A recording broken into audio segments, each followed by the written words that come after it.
तो हम इस वीडियो में देखेंगे थूजा के guiding symptoms. First guiding symptom है फिग वॉट्स, कॉन्डाइलोमेटा। कॉन्डाइलोमेटा का मीनिंग है genital warts and the wart like eruptions upon the mucous membrane and the cutaneous surface of the body. Fig warts, fig plant आप इस image में देख सकते हैं। It is a fig plant जिसके ऊपर वॉट्स बने हैं। ऐसे सेम वॉट्स स्किन पर अपीयर हो गए ह्यूमंस में, that's why it is called the fig warts. Second is the condylomata. Condylomata का मीनिंग है कि जेनाइटल वॉट्स, जेनाइटल रीजन में जो वॉट्स होंगे उसको हम कॉन्डाइलोमेटा बोलेंगे। Next is that the wart like eruptions upon the mucous membrane. तो ये कहाँ कहाँ होंगे फिग वॉट्स, कॉन्डाइलोमेटा और ये सब?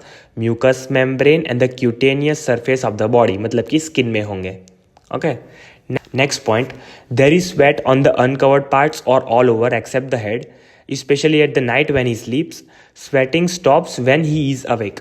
सो इसमें क्या बोल रहे हैं कि पेशेंट को पसीना आएगा, स्पेशली कहाँ पे? On the uncovered parts. Uncovered parts मतलब कि जहाँ पे कपड़े का कवरिंग नहीं होगा, जैसे कि हाथ और पैर हो गया, ठीक है।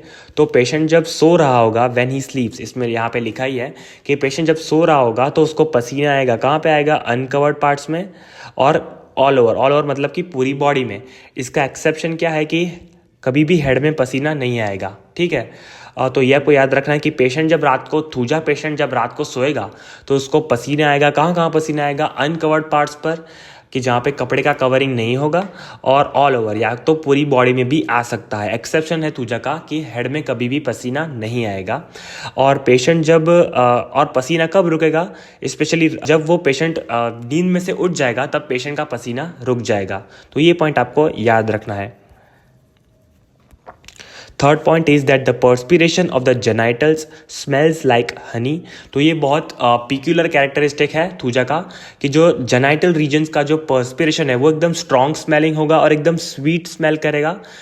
Fourth point is that the coition, coition means the sexual process, it is prevented by the extreme sensitiveness of the vagina. Vagina इतनी सेंसिटिव होगी कि कोई भी पर्सन या फिर पेशेंट है वो कॉइशन या मीन्स सेक्सुअल प्रोसेस भी नहीं कर पाएगा। Fifth point is that the thuja is the left sided drug. ये मैंने इंट्रो में ऐड नहीं किया है, बट आपको ये याद रखना है कि थूजा एक लेफ्ट साइडेड ड्रग है।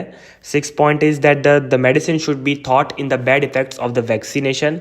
ये भी आपको याद रखना है कि इफ सपोज कोई भी बैड इफेक्ट्स ऑफ वैक्सीनेशन है तो भी थूजा हम दे सकते हैं। Seventh is that there is vertigo. Vertigo means कि चक्कर आना। There is vertigo on closing the eyes. If suppose patient आंख बंद करेगा तो उसको चक्कर आ सकते हैं। Eighth point, that there is a diarrhoea due to the bad effects of vaccination. Patient को डायरिया भी हो सकता है due to the bad effects of vaccination. Next point is that the diarrhoea is seen in the morning. Patient को diarrhoea कब होगा? Morning में होगा। And there is that the diarrhoea is also called the breakfast diarrhoea, क्योंकि हम breakfast सुबह में ही करते हैं और डायरिया भी सुबह में ही होता है, तो थूजा को ब्रेकफास्ट डायरिया भी कहा जाता है। ये पॉइंट भी आपको याद रखना है कि ब्रेकफास्ट डायरिया अगर जीआईटी में भी पूछते हैं, अगर जीआईटी लिखने का आता है तो भी हमको ब्रेकफास्ट डायरिया स्पेसिफाई करना है। इफ सपोज हम डायरिया लिखते हैं तो with a sensation as if the water is coming out through the bung hole. तो सबसे पहले हम समझते हैं कि बंज होल क्या है। जैसा कि आप इमेज में देख सकते हैं, ये एक बैरल है।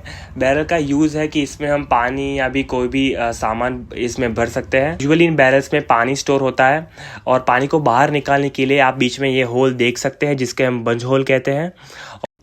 सो लेट्स सपोज कि बैरल पूरा भरा हुआ है और हमने बंज होल को किसी कैप से ढक दिया है, और इफ सपोज जो हम इस ढक्कन को एकदम से निकाल दें तो वाटर कैसे फोर्सफुली बाहर आएगा? सिमिलरली होगा थूजा का डायरिया कि एकदम फोर्सफुली पानी की तरह बाहर आएगा।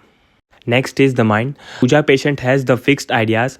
फिक्स्ड आइडियाज़ का मतलब है कि पेशेंट बहुत ही ज़िद्दी होगा, वो सिर्फ अपने ही मन की सुनेगा, वो अपने ही मन की करेगा। So that's why it is written that the thuja patient has the fixed ideas, एकदम ज़िद्दी पेशेंट होगा। Next is that the soul and body are separated. Patient को ऐसा लगेगा कि उसकी बॉडी और सोल सेपरेट हो गई है। Next is that the something alive is moving in the abdomen.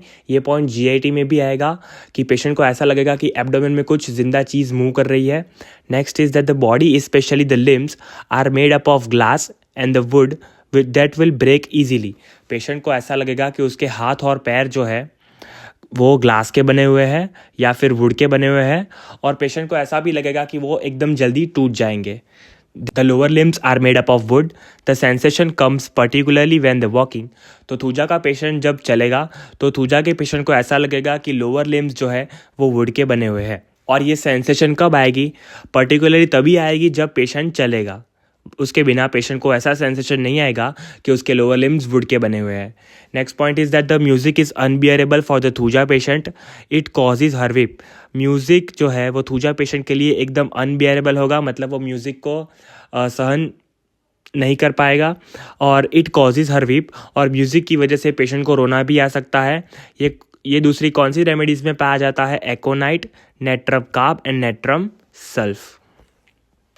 Next is that there is slowness and sluggishness over the mental sphere. Slowness and sluggishness का मतलब क्या है कि मेंटली पेशेंट बहुत वीक होगा, बहुत स्लो होगा। अगर कोई भी बंदा उसको क्वेश्चन पूछता है तो वो बहुत ही स्लोली रिएक्ट करेगा और बहुत ही लेट उसका आंसर देगा। ऐसे आप उसको समझ सकते हैं कि that there is very slowness and sluggishness over the mental sphere. Mentally patient बहुत ही स्लो होगा और काफ़ी चीज़ों से बहुत स्लोली रिएक्ट करेगा। Next point is that highly forgetful and loss of memory. Patient एकदम भुलक्कड़ होगा और and there is loss of memory, चीज़ें जल्दी से भूल जाएगा। Next is that there is insane woman.